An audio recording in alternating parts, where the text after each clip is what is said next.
Thank you. But we'll put it in the comments as well.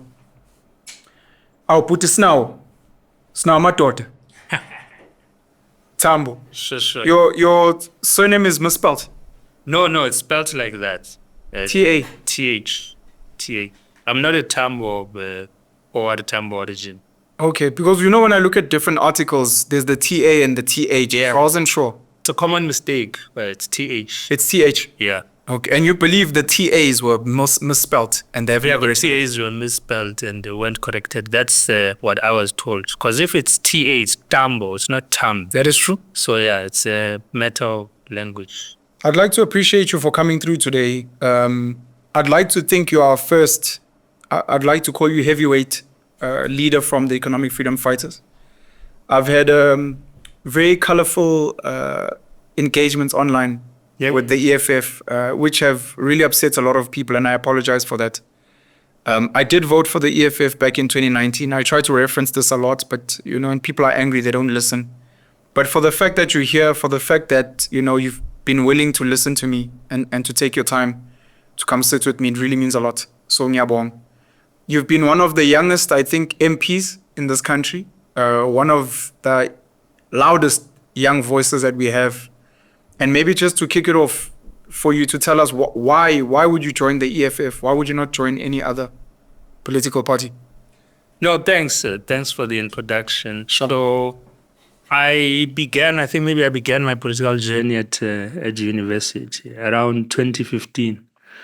So I'm from a family that is predominantly ANC, and there's historical ties. To this day? Yeah, to this day. My father's ANC, SACP even more. He was a teacher, so he's got a lot of communist type of ideas and leanings. Yeah. So I come from a background where I was exposed to a lot of political material, political sort of activism because of my father. Yeah. But I was never really attracted to the ANC for one reason or another. And when I got to university, I'm not from a particularly rich family. I come from modest means. So when I got to the University of Cape Town, I didn't have accommodation. I didn't have a place to sleep. So I'd sleep in your libraries, your labs. There's showers. I don't know if they're still there now, but gym showers for the athletes. So that's where I'd go and refresh, then attend class. My first class would always be at 9 a.m. So I didn't have accommodation. That is my interaction with university life. Left home alone with a couple of bucks in my pocket. Got there, didn't have accommodation, made my way up until the point where there was something called Roads Must Fall. I don't know if you remember. Before Fees Must Fall, there was Roads Must Fall. Correct. With the statue. More specifically. Yes, with the statue more specifically. So I remember very vividly, I was going to a class, I think my second class that afternoon, and I'd have to pass the statue to go to that class. And on that particular day, perhaps a month after I've been on campus, and I was already ready to give up, by the way. I'd already decided in my mind, this is not worth it. Let me just go home. But on that specific day, there was an individual who was throwing crap on the statue, Kumani Makwel, and he was blowing a whistle. And I looked at this guy what is this guy doing? I'm going to come back to this after my class. So when I got back, they were in this meeting about the symbolism of this statue, what it represents. It represents land dispossession, what this individual did, why we must mobilize around the removal of this statue. So that statue sort of represented my situation on campus at the time, but just generally my understanding of how Black people have been dispossessed and ill-treated in South Africa. And from there, of course, you'll know there were those protests around the removal of that statue. It was ultimately removed. But that was when also the EFF Student Command had been formed on the same year. Yeah. And it didn't exist on campus. Predominantly, there was an organization called the Pan-Africanist Student Movement of Azania, which belongs to the PAC, BASM. So we decided to form the EFF Student Command through difficulty there. It wasn't easy to attract in a campus that is liberal like UCT. And my journey began there. I was attracted to the ideas of the EFF, what it stands for. It's 7 non-negotiable cardinal pillars. And but that's basically what inspired me. The activism that I encountered in campus, my experience there, and the ideas of the EFF resonated with me because I easily could have joined BASM or the PAC. Yeah. But that alternative, the radicalism that was being expressed by the EFF, the youth within its ranks at the time, and the ideas that they were espousing, and its modernism as well, attracted me to the EFF. Were your parents aware that you didn't have accommodation, you didn't have a place to stay? No, actually. And I keep saying, I think this is the second interview in my life that I've said this. The first one was on the EFF podcast. I think they still don't know till today because, I mean, you can't say that to your parents, really, that this is what I'm going through here. Because initially I was supposed to go and stay with an aunt in Khayelitsha. Sure. And I did for like a week or two, but the levels of crime there will astound you. Like when I arrived, there was a shootout between the police and some criminals on the very street. So the streets had blood on them as I arrived as well. And then every night you hear gunshots, there's robberies, but also critically, the trip from Site B in Khayelitsha to the University of Cape Town, if your class is at 9 a.m, for example, like I had, will take you like 2 hours. Yeah. So you must leave at 6 a.m, go to the taxi. What time are you range. waking up? What time are you waking up? So 5:30, you must wake up, walk to a taxi stop, take a taxi to Site C. By the time you arrive on campus at around 8:30 now, you're exhausted. Yeah. Same thing you must repeat at the end of the day. So I was like, this is not productive. Rather, I just be stationed on campus as well. But that's interesting that you ask that. I don't think my parents are aware till today. I wonder what they'd think of it and what they'd say. So there are a lot of students to this day that are struggling. I remember once sleeping in a library, but it was, I think, a computer lab, but it was my own doing. Yeah. I was supposed to catch a bus the next day and I moved out of res prematurely. But it made me realize the pain and the fear, because you get scared sleeping in like a hobo. Yeah. I wonder what the story is supposed to be with a lot of parents, because parents send you away with prayer, with hope, with a little bit of pocket money, hoping for NSFAS. And what the solution is from a university perspective. Should we be saying there should be no tertiary institution, and especially the big universities, that should accept a student until the university is sure of where that student should be staying, just as a matter of dignity? You can't just say, we'll accept you. Good luck with accommodation. We'll accept you on condition that you cannot leave your home without we as the university being your guardians, knowing exactly where you'll be sleeping and being able to account. Because if something happens to you, if you get violated, especially females, if you're found dead, etc., and the parents come and they ask you, where was my child? And they're like, no, we don't know. We just educate them. It cannot be enough. Look, it cannot be, but I think we should also place a level of responsibility on the state. I mean, they should be able to build state-funded or state-established student accommodations as well. I mean, university capacity can only go so far. Sure. These are public institutions, so there must be a level of responsibility we put on government to provide student accommodation. So where the university has shortfalls, because remember, these institutions were not established for the capacities that they're taking in now. Not at all. They were established with an idea that there won't be black people in them, and the white minority would be the ones who are attending there. So that's why there's also so limited accommodation spaces. So as society grows, as our population grows, as we develop, and of course, as we emerge into democracy, the demand to go to university has increased, and therefore the demand for accommodation has increased as well. Sure. And I think the university accommodation crisis is just a reflection of general broader lack of expansion of infrastructure and sites of services. We don't have enough clinics, we don't have enough hospitals, we don't have enough capacity for the railway network line to carry the population, we don't have enough capacity in terms of schools, even public schools as well. So our society didn't adapt post-1994 to the fact that what was previously places of exclusion for black people are now open. And I think that's a point that we must always remember. Since post-1994, we haven't accommodated the fact that now we have access to these services. Sure. And the necessary capacity must be provided. Bad planning. Yeah. I wanted to ask about the building of the accommodation. Okay, let me not ask that.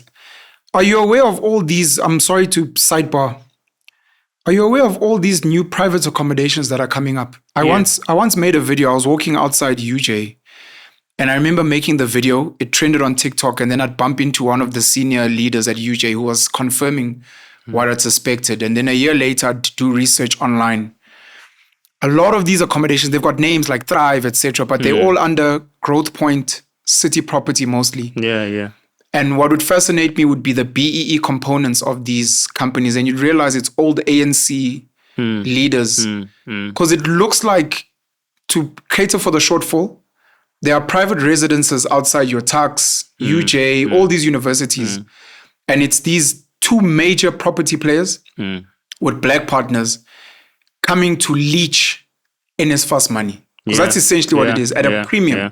A student is sharing accommodation at 5,000 Rand a month, where they come from Ekasi. a 4-room, a back room, a shack. Yeah. But this money is not even, it's for their comfort somewhat, but the money is being chowed. I don't know if you've seen this and if you have any opinions on it. Yeah, it's a major crisis. Look, NSFAS has been implicated in a lot of corruption, especially in collaboration with landlords and student accommodation providers in the private sector. So you'll have a landlord submitting that they are housing this many students, and that is not the case. Yeah. You'll have and they'll collaborate that with NSFAS as well. So they'll create ghost students, they'll create ghost employees, they'll create this phenomenon of non-existent people being utilized in order to extract money from NSFAS and state institutions is just a general crisis. And I'm aware of that. The private accommodation sector collaborates with people and elements within NSFAS to extort large amounts of money as well. And the conditions, I think, is what we must also be concerned about in these private accommodations. Some of them are deplorable. They don't have water, they don't have electricity, they don't have adequate security. People are getting violated within them as well. They're not in the necessary or required locations. You'll have a private accommodation that is more than 10 kilometers away from campus. What was the point of that? So the attempt to involve private sector players in the student accommodation space is not working out as things stand. And I think it's an argument for state capacity building of accommodation in the student sector, particularly. Look, we're not saying there mustn't be private actors and private players in the provisions of accommodation. That's a misconception, I think, that there is about the EFF in general, that we don't want private sector participation at all. We're just saying it must be regulated. And I think what you're mentioning about these two major players in the student accommodation sector is testament to the fact that it must be regulated. And without proper regulation, without proper systems in place, corruption thrives. How have been your years since you've joined the EFF? Are there any highlights? Have you changed as a person? Have you grown? Would you still remove the road statue? How are your feelings about institutions like UCT? I know you guys champion advancing education, formal education on a regular as the EFF. Yeah. Look, I don't hold any animosity to UCT. I had a very character building experience there. I think I can putting it nicely. Yeah, I'll put it like that. My character was tested. I became an adult through student activism, but particularly through my participation in the EFF. I've been given amounts of responsibility I don't know if I've deserved at times, at an age where I don't think it is normal. Like you mentioned, I think I became a member of the Central Command Team, which is a leadership structure of the EFF, when I was 24, member of Parliament when I was 26. So those are things that immediately make you an adult, whether you'd like to or not. They immediately teach you levels of responsibility, accountability, mandate and reporting, ensuring that you're disciplined in what you do, following up on the tasks that you do as well. So I've never been employed in the formal sector, but I don't think the only challenge I think I'd encounter is accounting to someone who I've previously regarded myself as leading. Like I've been making the laws, for example, I've been a member of parliament. Yeah. So a transition from that to the private sector, I think, would be the only struggle for me. But KPIs, things of that nature that are private sector orientated, the misconception that politicians wouldn't survive in private sector environments, I think is very misplaced, at least if you're a member of the EFF, I think. It teaches you a lot of responsibility and fulfilling tasks that are given to you, which I think is the basis of anyone who's going to be employed in any sphere of society. But I think I'd have a challenge with accounting to someone, because I think I regard the private sector as being riddled by a lot of arrogance. Sure. So I think I'd have a challenge with that relationship. But in terms of work ethic, the EFF has fine-tuned me into becoming someone that I don't think I would have known I would become 10 years ago. Would you go into the private sector, or is the plan to stay in politics forever? I didn't plan to become a politician. Sure. So I don't know if I can say I'd plan to go into the private sector. Okay. And I know a lot of people live their life that way. Like, what are you going to be doing in the next 5 years? What are you going to be doing in the next 10 years? Activism found me, and I haven't been able to leave it ever since. Yeah. So I don't know what my path would be in the next 10 years, but I'm currently committed to the activism that I'm pursuing. And I'm pursuing that activism within the EFF. There need to be symbolism of some sort that calls you. Yeah. Then there'll need to be something, the ANC, for example, when just before it assumed power and after it assumed power in 1994, it went on a deliberate program to send its cadres to education, like go and study in Oxford, go and study in Sussex, go and accumulate knowledge in commerce, in trade, in engineering, so that by the time we govern, you have people who are capacitated to execute certain tasks in certain spheres. I don't know how well we did at that. The late Tito Mboweni was a product of such programs. The late former President Thabo Mbeki was a product of such programs. Your Trevor Manuels and the like, all of those likes of people, they seem to have returned with an affinity to your macroeconomic type of politics, market fundamentalism, and that type of capitalistic orientation. But the program in itself is something that the EFF has had a conversation about, and I think it's part and parcel of some of the resolutions as well from our Third National People's Assembly, that we must develop mentorship and educational programs. So if in the near future or distant future, the EFF were to have a program where they deploy people to the private sector, perhaps that's a method, or deploy people to be trained to be able to acclimatize themselves with private sector or market type of situations and environments. Perhaps that would be a situation, but whatever I do in the near future will always be related to the EFF and activism in the pursuit of liberating African people. Do you think money is dangerous? So the ANC, I'd like to assume, deployed people into the business sector. Yes. To collaborate is what initially it was meant to be with some of the players there for the benefit of the African National Congress and hopefully black people. If the EFF were to embark on programs where they're sending people to study abroad, to join the private sector, is there no danger in money corrupting? Does money corrupt? Absolutely, like power. Look, it does. It depends on the type of people you send into that sphere and the caliber of their character. If you're corruptible, you're corruptible. Yeah. There's nothing we can do about it. So, of course, the organization will make an assessment that there are these individuals that we think we've groomed from a certain age. The party policy and party ideology is ingrained in their blood. So we regard these certain individuals as incorruptible, as people who are going to pursue the mandate of the EFF wherever they go. If they return compromised, then that is out of our control. But politics is also a level of faith. Okay. There must be a level of faith in what you do and the programs you set out on achieving. Why black people? Why are you passionate about black people and advancing black people? Look, history tells us that this is a grouping of people that has historically been oppressed, historically been marginalized, excluded from the formal heights of the economy, qualifications. So we've always been at the center and at the yoke of exclusion. So it's about reversing those patterns. If black people were not subjected to apartheid or subjects of colonial conquest, made to be slaves and people who are serving the white minority race in Africa, but not only in Africa, but in the world, wherever black people live, there has been a certain level of discrimination against them. If that history didn't exist, then there wouldn't be a necessity for a passion to fight for black people. So that's what informs the passion that we have towards black people. And that passion and love for black people does not equate to hatred for white people. And that's something that is commonly construed about the economic freedom fighters. I don't have any personal problem with a white person. We're not in an intention to drive white people to the sea or anything of that nature. So we have to love black people because they haven't been loved historically. So someone has to do it. Congrats on 10 years. Thank you very much. I was quite sad because I thought from 10 years something insane was going to happen and the insanity would be more negative in certain people leaving.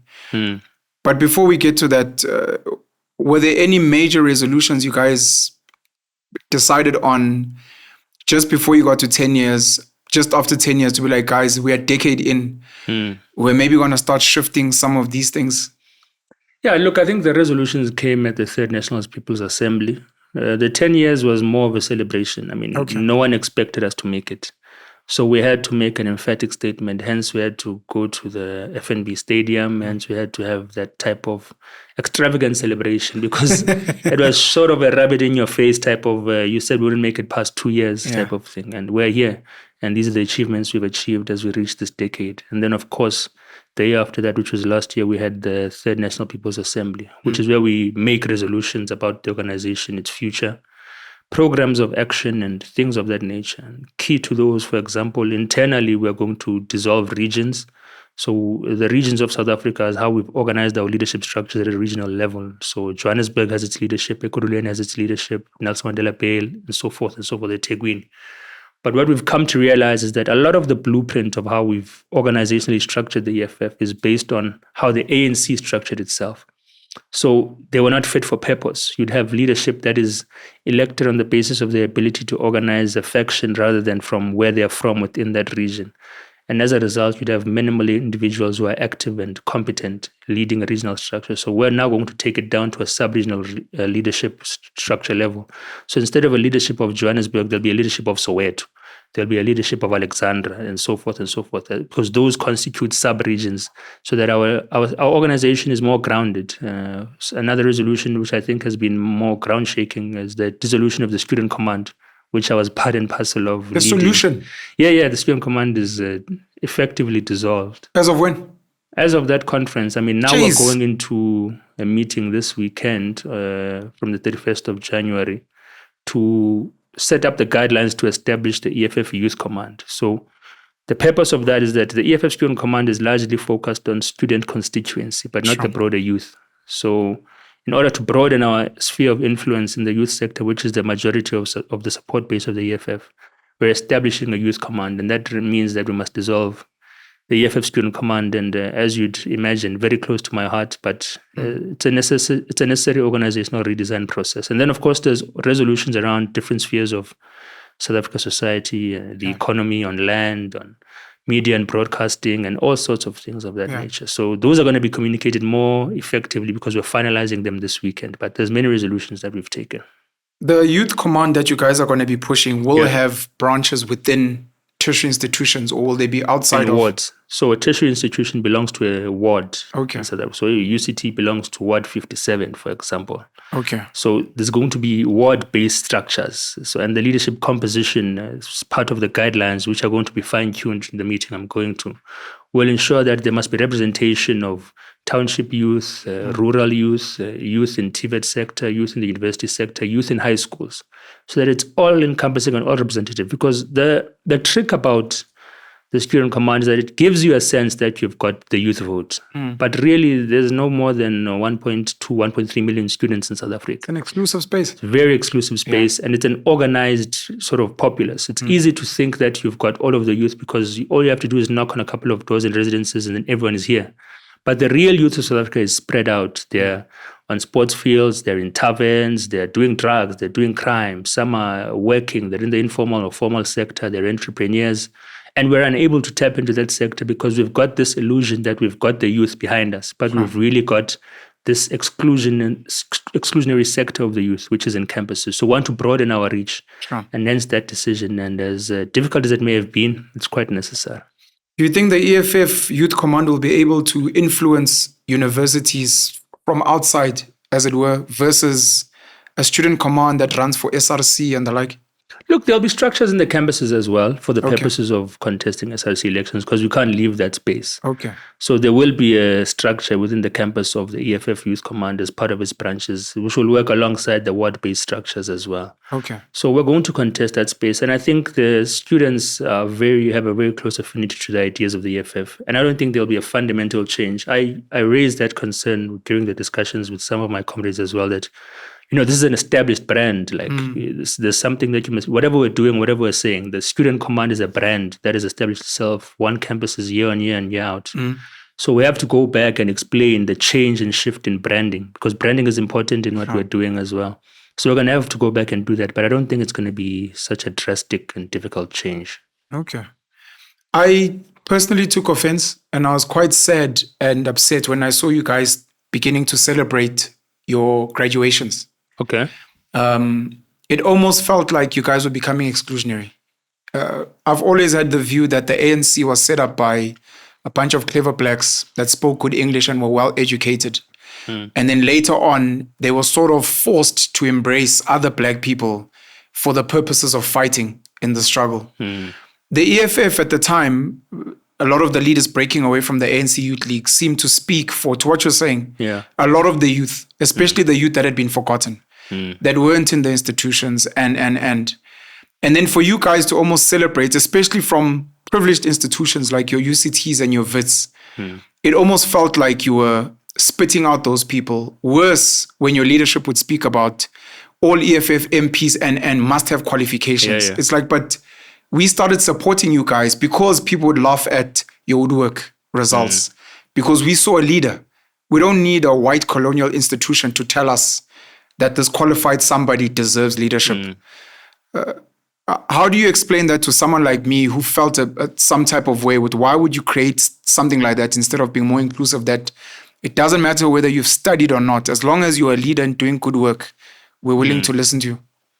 Look, I think we need to change the image of our heroes. Yeah. The president himself will tell you there's nothing to be proud of having just a woodwork qualification or a failure in woodwork or whatever that saga was around his qualification. The heroes of African people are criminals. They're your gangster. They're your Grotman in the Kasi, who's never worked a day in his life, who dropped out of school, who's got a kusheshe, who does cash and transit heists every other week and then buys a lot of alcohol in the tavern on the weekend. Those are the images of heroes in African communities. And we need to shift that. So the education narrative by the EFF is not for purposes of exclusion, it's for purposes of inspiration. Okay. That let's pursue education and shift the idea that in order to have money, in order to be respected in the community, you must be a criminal. Now, education doesn't always necessarily equate money, but that must not be a sort of a deflection as to why you should not get educated, because education is not only about acquiring jobs or acquiring wealth. It's also about building yourself as an individual, expanding your knowledge base, and being able to be a positive influence in the community. So the idea of the EFF of let's graduate, let our leaders be competent, and let our leaders be educated is first partly because we must professionalize politics in South Africa. It's become too easy to be elevated into high echelons of power when you are incompetent in South Africa. Your ability to sing in a meeting shouldn't be able to make you a minister in charge of infrastructure development. Your ability to organize a faction to elect you into a leadership position shouldn't determine you becoming a minister of energy, a minister of health. These are complex portfolios that determine the well-being of society. You can't be a minister of science and technology just because you are able to sing at the highest in a meeting.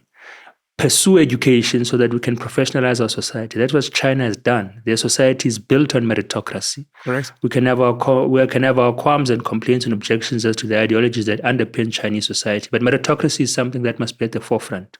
Now, if you didn't get education because you lived under the apartheid era, and of course there were blockages to that, that is understandable. And now you're in your 50s, 60s, we can't make that demand of you. We've got MPs like Mam Kaula, Mam Sonti, from Marikana, who we can't now expect to go and sit in a 3-hour lecture in a first year class. I love Mam Kaula, by the way. Yeah. Sorry. So these are people who have got life experience, and which is what you're talking to, which is valuable. You can't exclude people whose experiences in society, even this criminal I'm talking about, can be rehabilitated, reformed, and become a positive influence. I don't think Gayton is that, but there are many people who are that in South African society, who can impart necessary knowledge that is not acquired in the corridors of higher learning. But we must create different African heroes with a different standard in South African society. And I think education is the first step of that. That's the intention by the EFF. We don't intend to offend or exclude anyone, but we must create inspirations that move away from the inspirations that are currently permeating in our society. Have you guys felt any bit of backlash from that? Have you gotten any sense of other people feeling like, hey, maybe this is no longer my home anymore? Because maybe I'd love to get into education, but I'm not good at the school thing. I can't read books, but I'm ready to serve. Have you felt any of that, or have you guys considered potentially another political party or grouping saying, since these guys are now about education, we welcome you guys, and this is now your home, since they living nice MP lives, etc.? I think it would be foolish for any political party to base itself on an anti-education platform. I don't think anyone would try that. But of course, there were critics within the movement about building elitism, that the only people who are going to deploy it are the people who've gone to school. And we had to push back against that and say, look, there's no barrier to you going to school now. We can accept that in your past life, maybe you couldn't afford school fees, maybe you couldn't afford the access to education. Talk to us. For example, now there are many people within the council sphere deployed by the EFF who are not educated. Councils and legislatures provide educational opportunities. You can go to a TVET sector, you can get a diploma, you can get a degree funded through government mechanisms, because they do want to build capacity building. I mean, there's reports that 66% of councillors in South Africa can't use a laptop. Those are people who are elected, who are supposed to deal with difficult budgets, large amounts of money, sophisticated municipal infrastructure. 66%. I think that was 2 years ago or a year ago. Can't use a laptop. So imagine people who must preside over billions of rands of budgets. And that's the reason, for example, not to sidetrack, but municipalities in South Africa do a lot of consultancy contracting. because there's no internal capacity in municipalities. They can't do anything. And as a result, a lot of the budget, billions, every year the Auditor General reports that municipalities are spending too much on contracting for consultants to do basic tasks, accounting tasks, administrative tasks. And that's because councillors are incapacitated. And a councillor becomes a mayor. So a mayor just doesn't become a mayor out of the sky. A mayor is someone who was elected into council and then gets elected as a mayor amongst council. So you'll have people who are supposed to deal, and MMCs as well, the MMC of infrastructure, MMC of budget and treasury, the executive of a mayor is constituted by councillors. So if you've got such staggering levels of illiteracy and computer illiteracy at a municipal level, governance collapses. So to encourage education is to ensure that you're governed by people who know what they're doing as well. Yeah. So those opportunities must be utilized. So we had that pushback, but we had to argue back. And those are difficult conversations that we're not scared of having as the EFF. No, thank you. And I appreciate, look, I just want to emphasize what you're saying so that people don't miss it. The EFF understands the danger of elitism and exclusionary. And the argument is not to say, if you're not educated, you're no longer welcome here. It's to say, no, we need a new type of activist, a new type of hero, a new type of role model. Come to the EFF even if you are uneducated or undereducated. Definitely. If you're old, depending on your age and how you struggled, we can let it go. Just come serve. We're happy. If you're young, we're saying, come to us with your no education. We will help you. Get an education so that you're not finding yourself like other comrades and cadres sitting in places where you're forced to go and hire people who are educated because you can't do this thing. Absolutely. You should have the capacity and we will help you. We are saying, come here no matter how uneducated you are and we will help you. Not Uti, if you're uneducated, no. Stay only away. Educated people. No. Exactly. You've summed it up perfectly. No, thank you. So after the 10 years comes the national elections, and maybe two quick questions from there. The first one being, what are your personal thoughts on the outcomes of the national elections last year?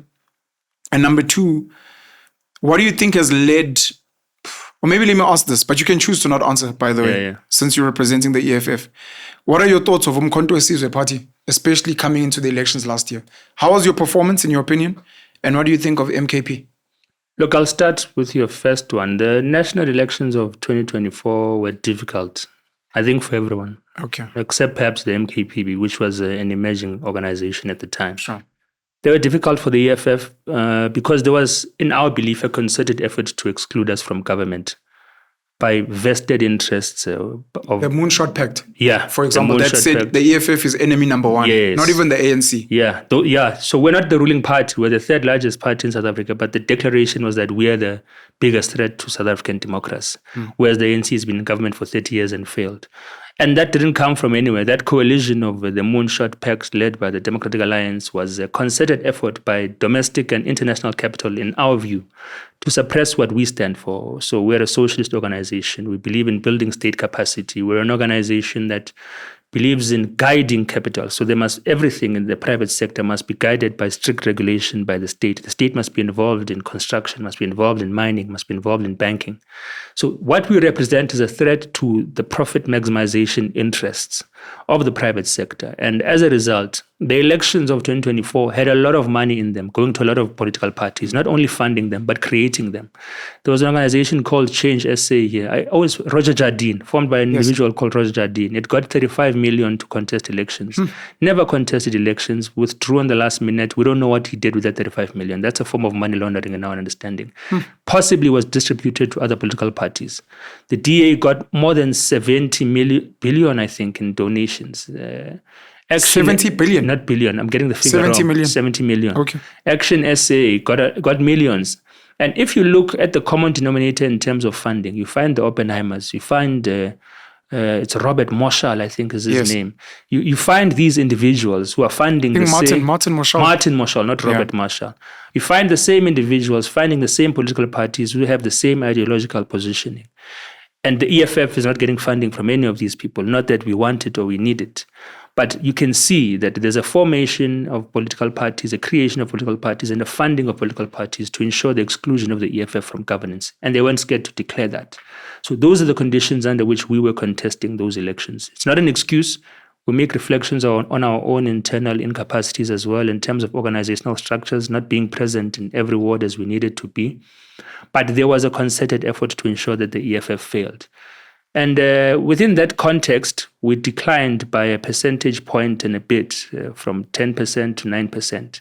And we've accepted that sort of setback. You went down. I thought you guys remained stable. Okay. We went down marginally if you 10 to 9, compare it okay. to the ANC, which dropped by 17 percentage points. But this is not a prominent conversation in South African society. And I think it's because of Ramaphosa's ability to maneuver his staying as a president, despite dropping by 17%. Because no one really has the conversation about the big blow that the ANC took. So we view those elections as having been undermined by the influence of private sector investment into disrupting the democratic process and infiltrating it with money. The second one was, what do I think about the MKP? I don't have any high regard for it. I don't regard it highly at all. I never have. And I don't like talking about it, but I do when I'm asked. Okay. Because I don't think it's a progressive organization. Like, there's nothing that points to it. And it's become worse as months and weeks have proceeded. They keep on. I mean, I think the recent thing I saw from them is their almost praising of Donald Trump. I saw Jacob Zuma went to visit the king of Eswatini, said that he's one of the best leaders in Africa, runs one of the best societies in Africa. We know what's happening in Eswatini in terms of violation of human rights and democracy, the corruption by the king there. And I can't take seriously an organization that thinks Donald Trump is someone that must be supported and lauded. I can understand the appreciation of Donald Trump's decisiveness in terms of declaring what he wants to happen, his prioritization of the people of America. I understand that, and for Americans. But I don't understand why South Africans are so proud of that, because he doesn't do that simply for garnering support in America, but he's furthering an imperialist agenda. So if you want to have any relationship with the United States of America, which controls global economies, like we all trade in the dollar, so they control global economies, and they fund the World Health Organization, or fund it now. They fund serious institutions that determine governance and politics in the world.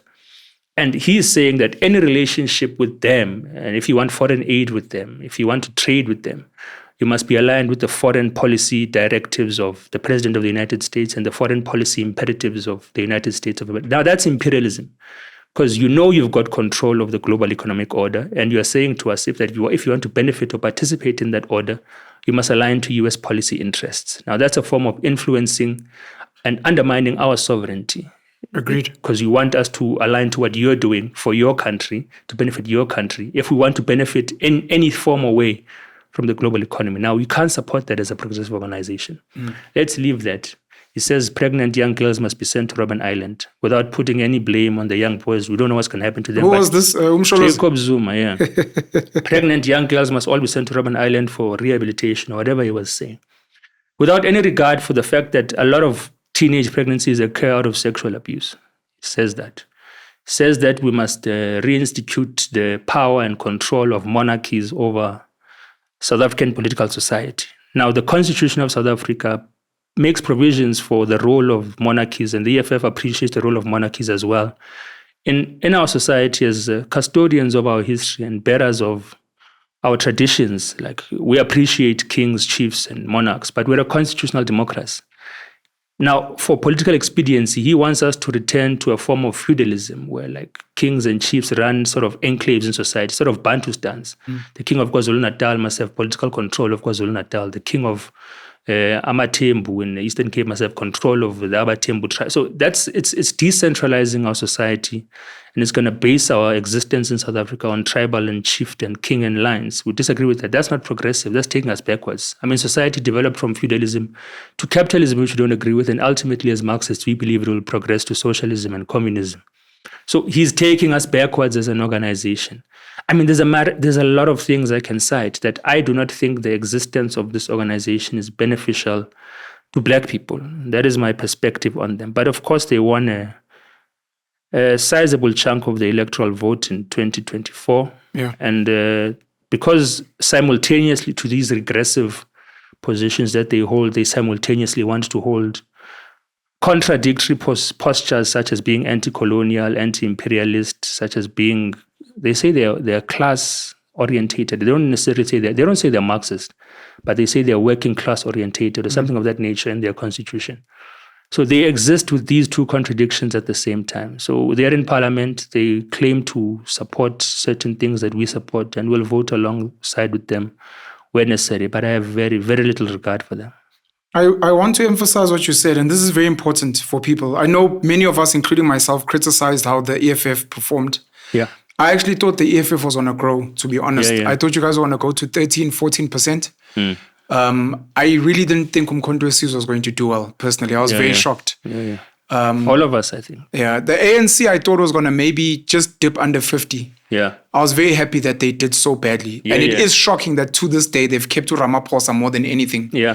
The DA didn't do well. You're very right. It was difficult for almost everyone besides Umkhonto was a new, and I think the PA may have also done well. Yeah, they did well. Outside of that, everyone else struggled. And for you guys to go down 1 percentage point, maybe it's for you guys to look at yourselves as how you struggled to articulate the context for people to understand that you didn't go from 10% and then Umkhonto took 5% and the ANC, none of that happened. That little dip could even be the number of voters, because we went from 17 million or 19 million, I'm not sure, to 16 million. Yeah, the voter turnout was a bit lower. You know what I mean? So there's a lot of factors. Thank you for that. ANC dropping by 17%. I want to mention, I don't want to give him a spotlight, but Martin Moshal, who comes from your alma mater, is actually a UCT boy. I didn't know that. Biggest political donor that's known, at least. But he's in the micro gaming space. And I'm only mentioning this because these are some of the industries that some of our people need to look into. Yeah. That a billionaire who's become one of the most popular donors of political parties comes from an industry that we're not even speaking about. We'll say Martin Moshal, we'll say he donates to, he's got an agenda, he's a capitalist, but where's the source of money? Yeah. So I hope just this will inspire kids to go and look up how he makes money and see how they can get involved in there.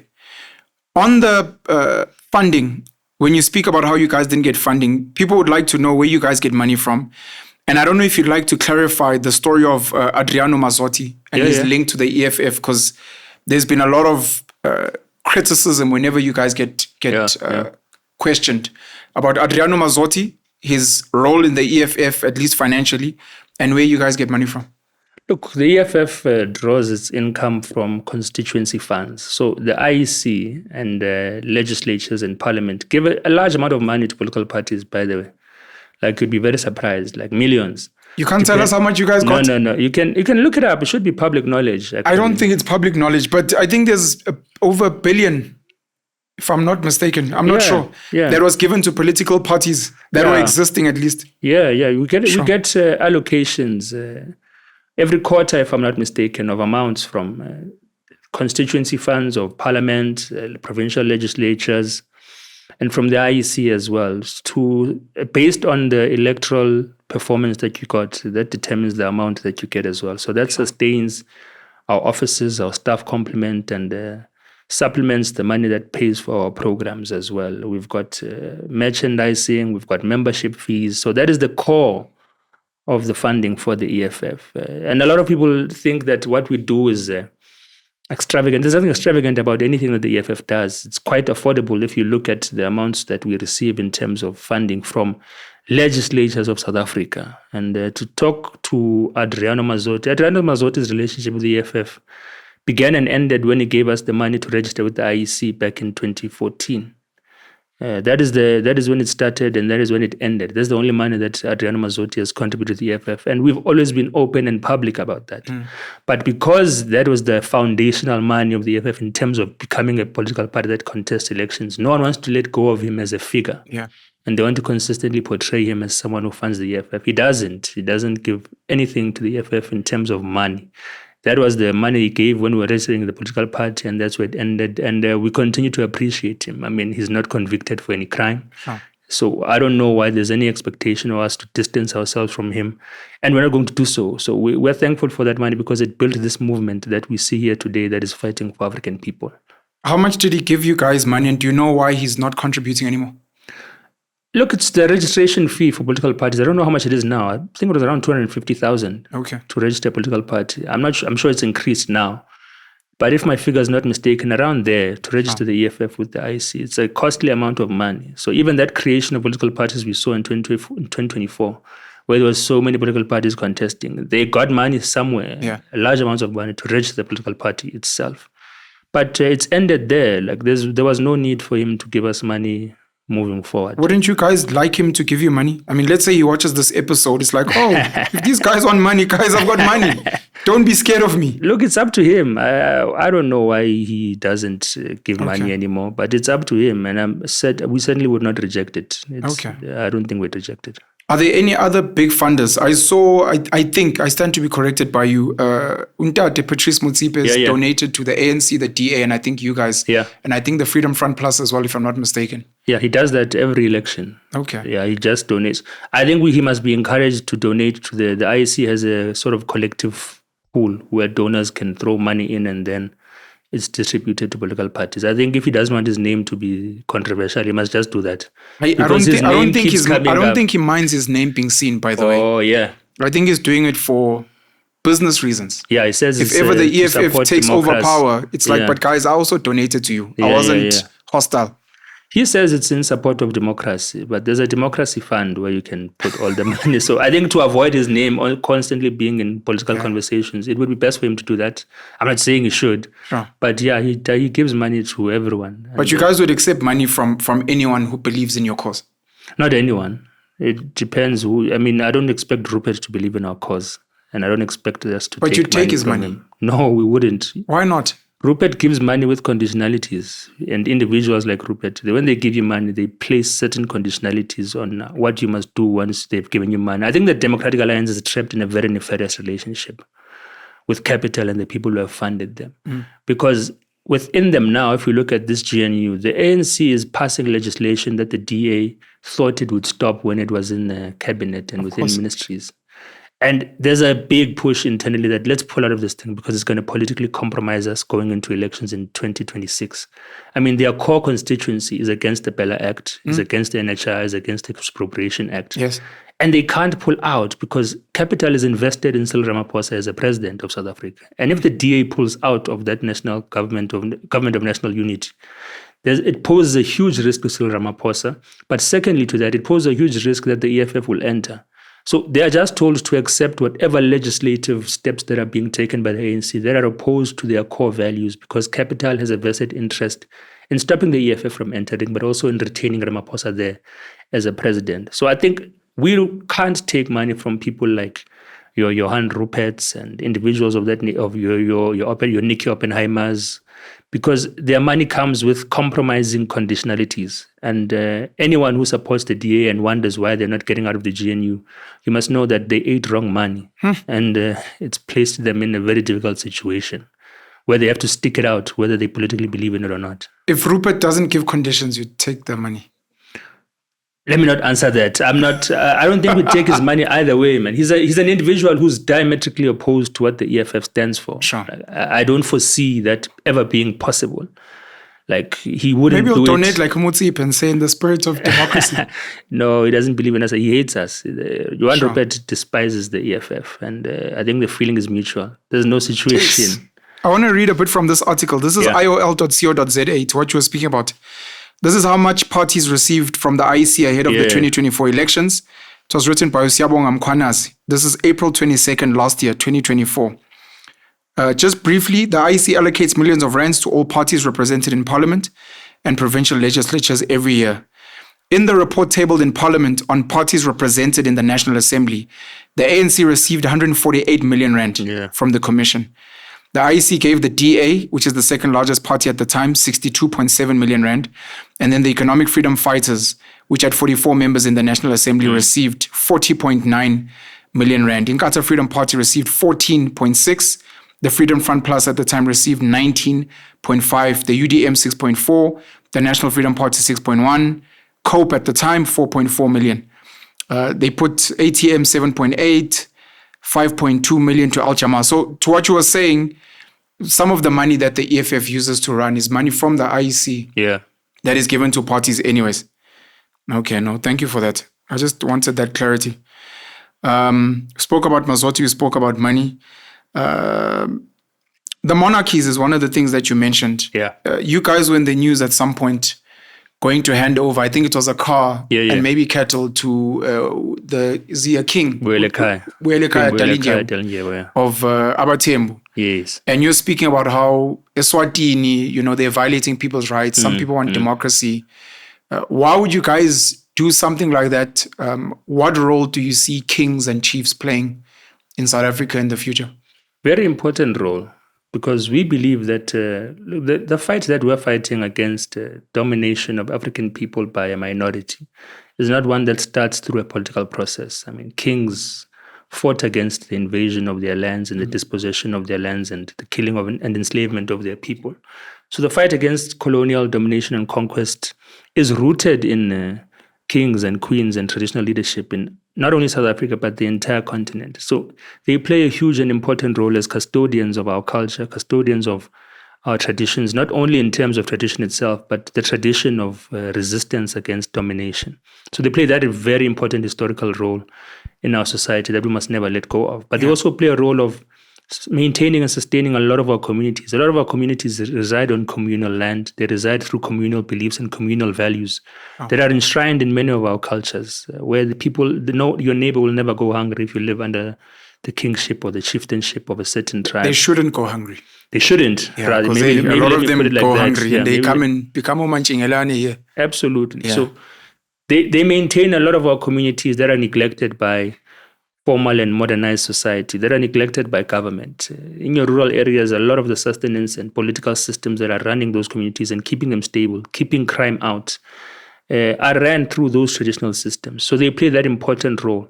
So they must be able to guide society in terms of how do we maintain those values and how do they sort of work hand in hand with the Constitution of South Africa and the political formalized process that exists today. So that is their role. I mean, Contra Lesser exists. It's one of the organizations that sort of brings all of the traditional houses together, that continue to give policy perspectives and directives to government as well. So they play that important, not only advisory role, but a lot of policies determined in consultation with them.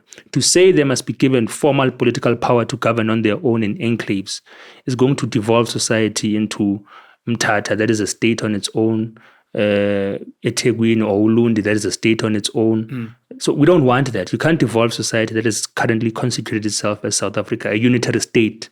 So the proposition that we must be able to give monarchies powers to rule and govern outside of the Constitution of South Africa, outside of the Bill of Rights, outside of the laws that govern us, is something that we're completely opposed to, because there are elements of tradition and culture that we've outgrown as society that we must be able to keep out and uproot. I mean, uktwala, the marriage of kids to old men, are part of traditions and practices that we must be able to do away with.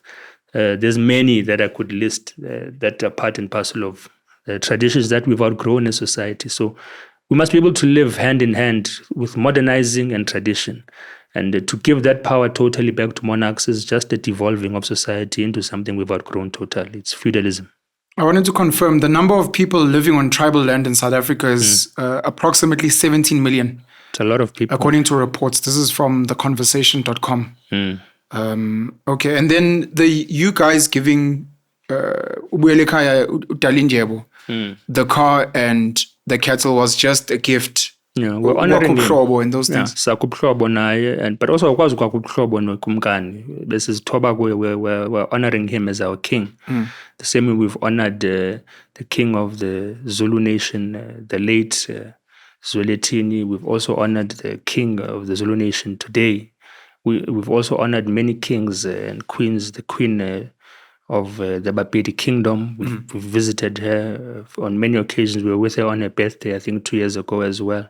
So we honor these traditional houses. So even the idea that this new organization is bringing back some dignity to traditional houses and kings and queens is very incorrect. This has been done not only by the EFF, but by the ANC as well. Yeah. So there's nothing new they're bringing to the table. What is scary is that they want to devolve political power to monarchies, which is something we must oppose completely, and which is something that they do not aspire to.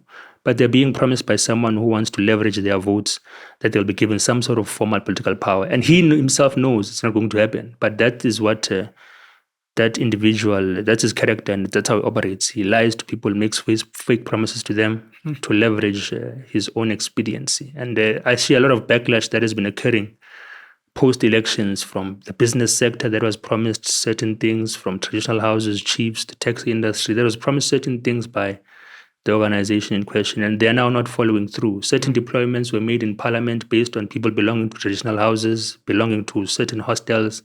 They're not being followed through. They've been removed from parliament after votes have been received. So the traditional community in South Africa must be careful of people who will leverage their influence over communities to get votes. Yeah. As someone who believes in democracy, if the people on the ground, let's say the 17 million, decided to vote in favor of the kings, as you'd say, devolving into having their own political power and structures, would you support the will of the people? We don't have a choice. Okay. If there were to be such a referendum, and I think we would need a referendum because it means abolishing the constitution entirely, we wouldn't have a choice. That is the painful thing about democracy and the will of the people. It won't always favor you. So we'd have to subject ourselves to the will of the people. And I'll give you an example. We don't agree with the Expropriation Act in its current form. For example, that was signed by Cyril Ramaphosa. Yes. Because we think it's a cosmetic thing that is not really moving away from the fundamental principle of that there must be willing buyer, willing seller. The person whose land you want to expropriate must be compensated. The Expropriation Act still gives provision for that as a primary means of interacting in the return of the land and expropriating of the land from those who have attained it. So we don't agree with that aspect of it. But it's a law that's been signed. We're subject to it now. We can only try and oppose it. We can only try and propose. We can oppose it in the judiciary. We can propose other legislative means of expropriating land that will remove the willing buyer, willing seller principle, amending of the constitution, for example. And the constitution allows for that. But we can't say we won't subscribe to that law. And the DA must be called out for that, because the DA Minister of Infrastructure, for example, says he won't implement that law. But it's a law of South Africa. So you can't call yourself a Democrat. You can't call yourself a constitutionalist when you want to pick and choose what you subscribe to that is implemented by the law, the constitution, and democracy. So we will accept the will of the people even when it does not favor us. Yeah. And that's what we're seeing the DA not do when it comes to what is happening now in the government of national unity. A lot of people struggle with these definitions, including myself. Yeah.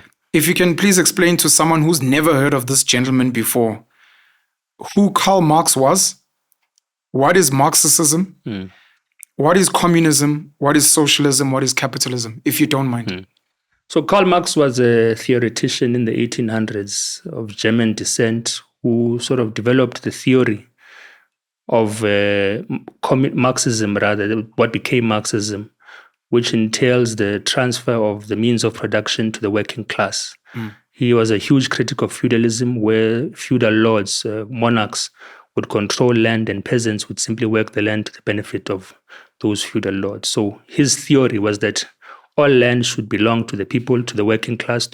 So the value of the land, the value of working the land should be what determines whether you own land or not. So what you do should determine the amount of wealth that you control and the wealth that you gain. But also he believed in a form of communal living and created the concept of communism as well, that there must be equal sharing of resources, equal sharing of the means of production, a breaking of the monopoly of control of the means of production and the forms of living and wealth of society. So socialism is practically the implementation of those ideals, that we must share in the wealth of the land, we must share in the bread of the land, we must have an egalitarian society where all of us are equal and your work determines your worth. Your worth is not determined by a ruling monarch. Your work is not determined by the fact that you're a peasant or you work in a certain industry, therefore you're deserving of getting less. And your boss or your employer or your feudal lord or your landlord is deserving of getting more simply because of the title they hold. Sure. So the title you hold does not determine your worth. The title you hold does not determine what you get in terms of remuneration or wealth, but rather your effort determines what you are able to draw from the labor of your work as well. So that is, I think, in sum. And then capitalism, of course, I think is the system of a minority controlling economies and means of production. So it's not, it's individualistic, it's individualism. So as opposed to a socialist society where there's communal living and communal sharing of wealth and resources, capitalism believes in your individual attempts at or ability to accumulate wealth will determine your role and standing in society. So individuals accumulate wealth and then exert their authority on others based on their ability to accumulate that wealth. So it builds on individualism. It builds on a sense of you as an individual being able to amass as much as possible in order to subjugate others to continue to amass profit at the expense of people. I think that is a layman definition from my understanding, yeah. How do you explain the difference between a communist government and a socialist government? Or are they the same? I'd say they're the same because socialism is a progression of communism. It's the ultimate stage of communism as well. So Socialism. Yeah. Communism is the route to socialism. To socialism, yeah. Okay. So it's an intermediary phase. So it's practically the same. Okay. I would say. Do you think South Africa is a capitalist country, considering to what you were saying that a lot of the political outcomes are based on who funds the wealthy, so to speak? And because of them, a lot of political parties get beholden to conditions which then the rest of us need to live through. I'd say capitalism is the underpinning system that governs South African society. Because everything that, for example, and I'd root that in the policy perspectives that govern our South African society as well. Okay. Because everything is in private interest. Like how we organize our society is organized in terms of private interest and private wealth accumulation. And that is controlled in the EFF's view from the National Treasury and all of the policy formulations. And I think the mistake that we made in 1994 was that we allowed ourselves to be dictated by foreign capitalists what policies we would adopt as a nation. Yes. So a lot of South Africa's policy perspectives are rooted on dependency on foreign direct investment. So everything that we do in terms of political policy, we're always considered how are the markets going to react? Yes. How are investors going to react? Yes. And as a result, we don't create policy that is responsive to the needs of society. We don't create policy that will uplift unemployment in terms of creating industries, industrialization, building factories. And our raw materials are exported. So everything we do in terms of industry is export orientated. We don't manufacture our own cars. We don't manufacture our own washing cloths, our own toothbrushes. We import even the basics of things. And I'd say that that makes us capitalistic because we've surrendered ourselves to foreign and neoliberal market forces. So we don't determine our economic policy. It's determined by investors. It's determined by capital. It's determined by the interests of banks and large conglomerates and multinational corporations. So I'd say that that's what makes us capitalistic because there's nothing sovereign about our economic policy development process. Do you think social welfare, the grants, free healthcare, free schooling, and the other so-called freebies, would you call that an aspect of socialism? Or do you think it's capitalists doing the bare minimum or paying insurance so that the working class or the poorer don't revolt and demand the factors of production? Yeah, I think it's a form of creating dependency. It's necessary because, we've transitioned from a society where Black people have been created to be unable to participate in the formal working environment. Yeah. Like they're undereducated. They don't have experience in engineering, don't have experience in the sciences. So it's been 30 years since then. So we're still cultivating a class of Black people that are experts in certain fields. And of course, also, we've been so underdeveloped and placed in labor reserves, which were the townships, that we're stuck in a certain mentality. And in order to entrench that mentality, dependency is created through social grants. So we must never celebrate. There's a statistic that the ANC always likes to celebrate that so many people are receiving social grants in South Africa. I couldn't believe it when Ramaphosa was celebrating that. That's not a figure you should trumpet as something to celebrate because it reflects your inability to create jobs. It reflects your inability to create industries. So it's nothing to celebrate, but we must understand the context in which it exists in. It's a necessity, but it's also a form of creating dependency by the ANC government. And what they do is that they threaten people that those grants will be taken away if you don't vote for them, specifically in rural and township areas. So you can see that it's deliberate dependency being created. Yeah. So for them, it's not a transitionary thing. It's something that is going to be there permanently. And that is proven by their lack of interest to create jobs and industrialize South African society. I think the number might be 29 million, if not 20 million. It's too high. And a lot of young people, even after COVID, during COVID, they created this COVID grant that's still going on till today. Social relief for distress. Social relief for distress grant. So there's a pool of young people that will never pursue jobs because they've been pulled into this cycle of dependency onto social grants. It disincentivizes getting out of poverty. Yeah, because absolutely. The more money you make, or if you make money, you can't benefit anymore. Yeah, definitely. And so our view of social grants and the ANC's view of social grants is radically different. And our view of social grants with the DA is also radically different because the DA would abolish them today. But we're saying that it's a transitionary thing. It shouldn't be something that's there permanently. Oh. The ANC, I think, has institutionalized the social grant system to create dependency. And it's a tragedy. I'd like you to unpack and explain to us. Again, these are some of the things that get people hot under the collar. I'll start with the easier ones. the ones that upset the markets. EFF policy on land and nationalization. And then after that, we'll do the one that now upsets the masses, which is your open border policy. If you can please clarify. So the EFF's first cardinal pillar is land expropriation without compensation for equitable redistribution. So this essentially means that all land must be expropriated to the custodianship of the state. All land must be expropriated. So all 122 million hectares must go to government. Must be under the custodianship of the state. Okay. For equitable redistribution. Now, this doesn't mean that I'm going to take your house or the plot of your land that you're living in today, where your house is sitting. We're simply placing it under state custodianship. And then there's going to be a licensing process where the use of land must be justified through license. Like a permission to occupy? Like permission to occupy, permission to operate a business type of lease agreement. Okay. And custodianship of land under the state is nothing radically different. And I think that's the shocking part for people, because it's not under the custodianship of the state today. Who's the custodian of water in South Africa? It's the state. You don't know who owns water. It's the state. It's the state that ensures that you get water through your tap every day, because it's the custodian of that natural resource. So nothing is going to drastically change in terms of how you live on a day-to-day basis. It's just that there's corporations, there's individuals who have ownership of land in South Africa, sometimes don't use it at all, sometimes don't use it for the purposes that it's supposed to be used for, and sometimes have acquired it, and in most cases acquired it through land dispossession since the 1912 Land Act, and even before then. So there's a redistributive justice that needs to be practiced as well. So there needs to be an equitable process that is controlled and guided by the state, a competent and capable state, hopefully, that is going to be able to expropriate the land and then ensure that it redistributes it for necessary purposes, but also on equitable grounds, so that we can abolish so there's an affinity with townships that Black people have that they need to do away with. We must abolish. Black people fall in love with circumstance because we're able to make life in circumstance. True. There's certain things that we must be able to do away with. I make a very drastic argument. I don't like rural areas as a concept, because we were placed there so that we're as far away from industrialized sectors of society, as far away from jobs as possible.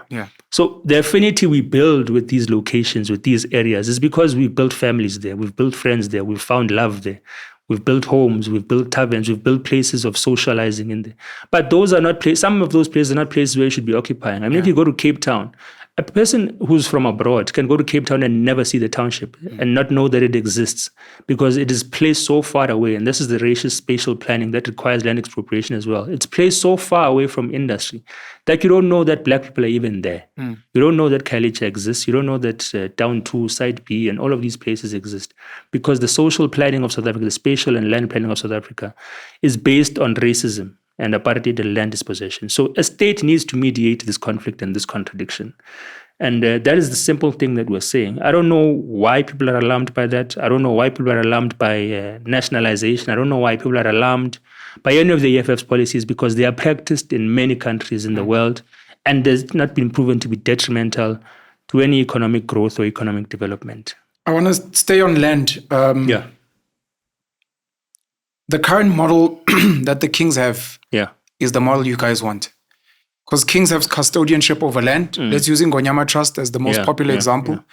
2.8 million hectares, and any individual who needs a house to stay, wants to farm, who wants to start a business, goes to a king chief to get a permission to occupy. And if they don't use it, or if their kids are not there, that land gets taken and it gets given to someone else. That's the model. The difference between us and kings is that we're elected. Okay. But that's the model. It's a model. Okay. Because there's subsequent to the expropriation of land, there's going to be land courts within various districts and various locations within South Africa, but all entities of the state. But it's a model that we will practice. No more private land ownership. No more private land ownership. And private property ownership? No private property ownership. All land is under the custodianship of the state. So I get a permission to occupy from the EFF government. They give me 100 hectares to farm. 100 years build or 60 factories, years. As an example. I pass away, my son or my daughter is now working that land, and they decide, no, they want to move to New York. And they're not really using that land. You guys come and take the land, but you don't compensate for the property. Nope. The state will find another purpose for that land. No compensation for the property. So land in terms of inheritance is going to be abolished. The land, I understand. I'm asking about the property, the development of that land. So I developed what is developed on the land. The buildings, the property on your land we can have a conversation about, but that's not land. That is what you've developed on top of that land. There can be a conversation about that. I can't say I want to expropriate your factory. Okay. But your factory is on state land. Okay. So that land belongs to us. And if that land is no longer serving the purpose that you got a license for it for, then it must be redistributed to serve another purpose. One of the examples that I'm aware of, because I've visited the place, is Hong Kong, where there's almost no private property or land ownership. Yeah. And any business, because Hong Kong is one of the most expensive and it's got one of the highest GDPs per capita. People there are well off. They drive Ferraris and Lamborghinis, but they don't own the land. Everyone who operates there, lives there, is paying rent to the state, which also means they don't have to worry too much about tax. At least the type of taxes that we pay, because you pay rent for the land, and then they make sure that the land is productive for the people. Yeah, Japan, Singapore, I think most of mainland China, same system. Okay. Nationalization. I heard your Commander-in-Chief Julius Malema. That's why I'm clarifying on a platform. I was quite upset because this was not my understanding. It sounded like a sellout position. That nationalization doesn't mean taking over industries or taking over businesses, but it's more the state creating their own companies in construction, in mining, in financial services, etc. What is the EFF nationalization policy from an economic perspective outside of the land? So nationalization refers to the transfer of commerce or certain spheres of sectors of markets to state control or ownership, right? So state control or ownership. Okay. So a lot of people like to get bogged down on ownership and don't want to talk about state control. And that is the aspect that I think the Commander-in-Chief was speaking to, that people did not want to sort of buy into, and what made it look like a sellout position. We don't want to own Anglo-Americans' mine, but we want to control that sector, and we don't do that now. The mining conglomerate in South Africa, the mining industry in South Africa is controlled by multinational conglomerates. Correct. It can be, so we don't want to own the conglomerates, we don't want to own the multinational companies, but we want to control that sector. And in order to control that sector, we must compete in that sector. In order to control that sector, also there must be a transfer of skills, and that's the form of nationalization. So if you go to the founding manifesto of the EFF, it talks about the transfer of ownership of the means of processing the minerals. So the expertise, the technical infrastructure. This has been accumulated through monopoly in South Africa over centuries. And this monopoly is now monopolized and concentrated within the multinational mining conglomerates. Now, these are spheres that we might be able to expropriate, like properly nationalize your infrastructure that you're working with, the mineral processing mechanisms that you've adopted or developed or you're using now to separate a mineral from dirt and those so forth and so on. And then the sphere, the sector itself, must be controlled by the state. And that's what we mean by nationalization. So currently, right now, minerals are not controlled by the state in South Africa. We can give you a mining license and you own whatever you find under that earth. We don't own it. So we must be able to nationalize in terms of competitively competing in that market, but also controlling all development in that sphere, all mineral processing in that sphere. And that's what we mean by nationalization. So the ownership part is what keeps on getting people bogged down. But the control part, the control of the banking sector, the control of the mining sector, the control of strategic sectors of the economy is what the second cardinal pillar of the EFF people speak about. It's not what people talk about, because those spheres are not only about ownership, but they're also about control, about regulation, and we're not in charge of that space. So nationalization also infers state capacity. So it's tied to that, because the cardinal pillars of the EFF are in sequence for a reason. Land expropriation without compensation, nationalization of mines and banks and key strategic sectors of the economy, building of state capacity. So they must be read in unison. And when you read them in isolation, things will look a bit dodgy. Please, can you explain control to an ordinary person? Because control to me is 50% plus or 51%. So you've told me we mustn't read them in isolation. So the EFF government has come in. You guys have expropriated all the land. So the land is under state ownership. Any mine, commercial farm, factory, whatever, needs to pay rent to the government to use that land and get a lease, permission to occupy. Now that they're operating, your Anglos, your Rio Tintos, your BHPs, etc., and they're mining, what does control mean? So there's the one part of the building state capacity and a competitive business, which I don't even think you guys need to do if we're going in the direction I think we're going in. What does control mean here? Is it not owning a 51% stake in all of these companies? Or is it a matter of we will tax you to such a way that we'll get 51% of the profits? I don't know what control means. Control means there must be local, you're correct. Control means there must be local beneficiation of all of your profits. Control means we control what you export and the quantities that you export. Control means taxing. These are forms of control. Not ownership of the company, not a 51% stake. So, if you read the EFF manifesto, I think it's a point I almost forgot. There's something that we call barracks communism. So barracks communism is authoritarian, aggressive, and enforcement of communal living and communal sort of expropriation of land and all sorts of things. So it's called barracks communism. And it's not even developed by us, it's developed by Karl Marx himself. That we don't subscribe to the form of communism where that is authoritarian, invasive, enforces communal living, enforces control. So we're not averse to private sector participation and private sector existence in certain sectors, but we must control their environment of operating. We must control what they operate with. We must control the infrastructure they develop. And that is currently something that we don't do in South Africa. So we're saying we're going to control your patterns of exporting of our minerals. We're going to control how much profits you make. So whatever you discover in the land, we control how much of the stake of the profits that you make. We control the expenditure towards local beneficiation that you do. For example, mines in the Northwest exist within poverty-ridden communities. They're not developing them. Correct. So we'll control your profits and the beneficiation of the minerals that you find to benefit those local communities. That's what we mean by control. And this is sort of a progressive understanding of nationalization. So if you think about what I'm saying about barracks communism, this is a form of communism that Stalin practiced. We don't subscribe to that. You're invasive, you're violent, you're authoritarian, you don't want to cooperate with private sector industries. Joseph Stalin in the Soviet Union. And I think he was a degeneration from Lenin's control of the Soviet of Russia. And Lenin warned about his brand of communism as well. So it's a barracks type of communism that completely does away with the participation of the private sector, the participation of foreign direct investment. Just because we characterize it now as being unregulated, unguided, uncontrolled, doesn't mean that it must be completely done away with. If you look at China does what it calls a socialism with Chinese characteristics. That basically means that it allows for market participation. China is where it is today, not only because of its commitment and loyalty to Marxist ideals and to the ideals of socialism and state-guided control of the economy, but also they allow market participation. But that market participation is guided. That market participation makes certain contributions to the development of China itself. Its profits goes towards certain development of industries in China itself. So nationalization has grown beyond the regressive or old or barracks type of definition of what we know it to be. And I think China's is a very special example as to what we're talking about in terms of what we mean by nationalization. Because if we talk about nationalization as they did it in Cuba, it won't work. You get isolated, you get economic sanctions.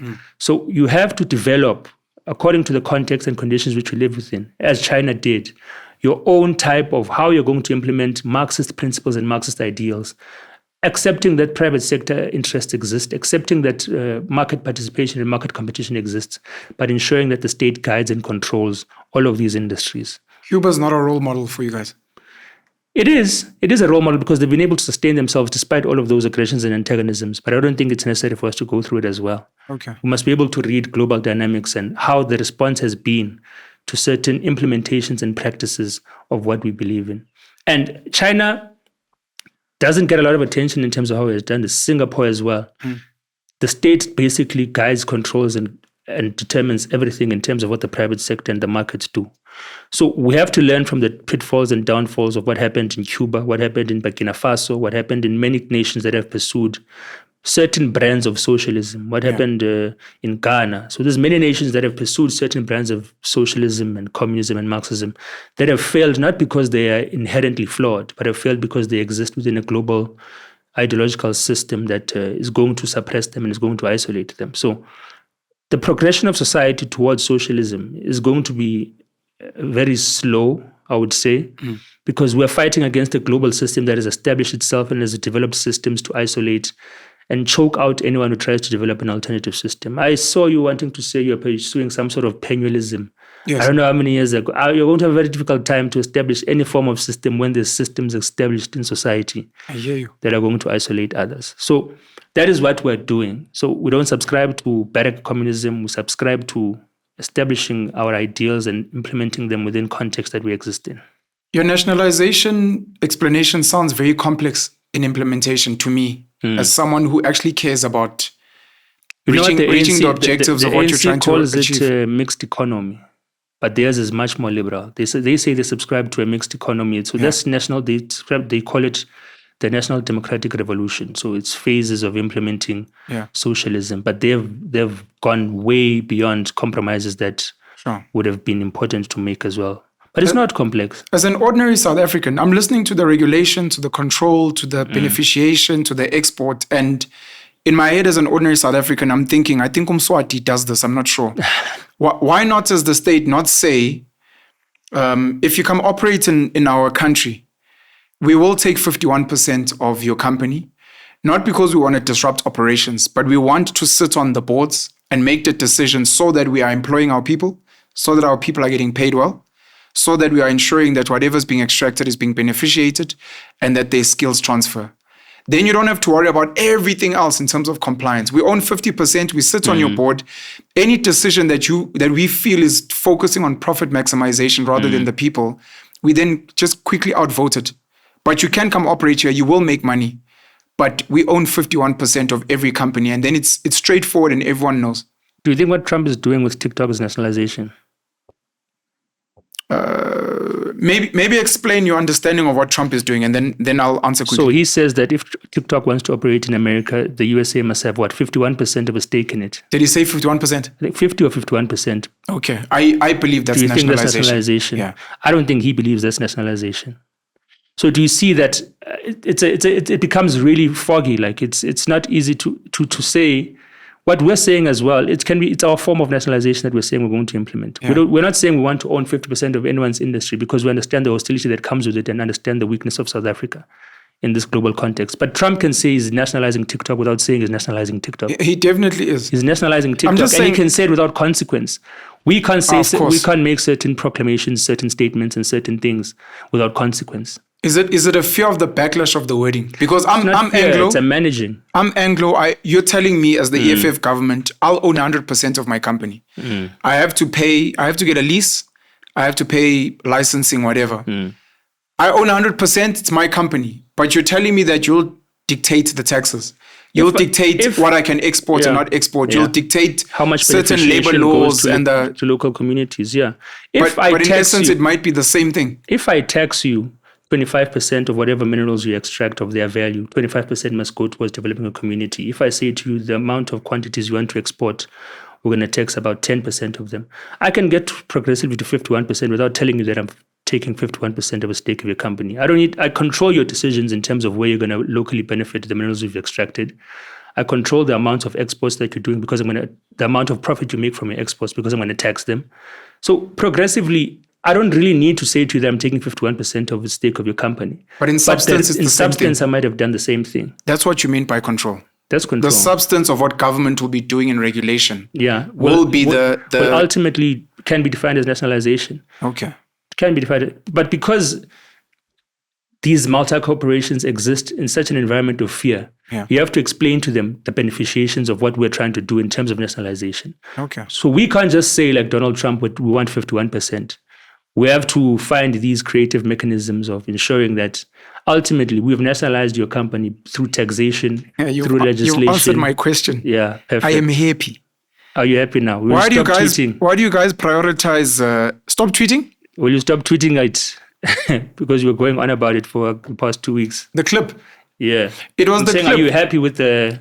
I'm happy with what you've given me. Other people might disagree with how I'm receiving what you're saying. And you might on another day be like, but that's also not what I said. And I'll still be like, I think the substance is that any foreign company that comes to work here, or any even local big company that works here, in substance, will be controlled by the state at a 50% plus level. It's just there'll be complex structures that ensures that you abide by what's in the best interest of the people. They may not say they own 51% equity, but when you look at how you're taxed, the regulations around labor, skills development, beneficiation. It will almost be like these guys own half of your company. That's how I'm receiving what you're saying. But because of we work in a global context, foreign direct investment and investors, you don't want to scare people, and so you explain it in this way because it goes down better. Yeah.